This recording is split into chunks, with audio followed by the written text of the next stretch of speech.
Aujourd'hui, depuis la Floride, le lancement de la fusée du programme Artemis, un vol sans astronaute, qui est la première étape vers la reconquête de la Lune. Il faut remonter à 1972 pour retrouver les dernières traces de pas humains, Romain Houg. C'est tout simplement la fusée la plus puissante jamais mise au point par l'homme. Près de 100 mètres de haut pour 26 tonnes, un mastodonte. Décollage prévu à 14h33 heure française depuis Cap Canaveral en Floride. Gilles Davidovich est vice-président de la Société astronomique de France. Les Américains ont décidé et ont acté de retourner sur la Lune quasiment 50 ans après la dernière mission Apollo 17. C'est pas fréquent que l'on se donne les moyens d'un tel projet. Une mission d'abord sans équipage qui doit notamment permettre de tester la résistance de la capsule.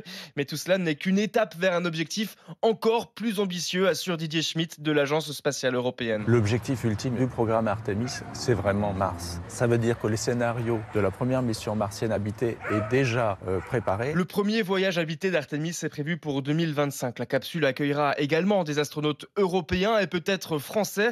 Thomas Pesquet, en tout cas, se voit déjà en orbite autour de la Lune. Je ne serai pas le seul volontaire, mais une chance non négligeable peut-être d'un jour me retrouver au sommet de cette fusée. Ce sera un moment magique. Entre 100 000 et 200 000 curieux sont attendus sur les plages de Floride cet après-midi pour assister au décollage.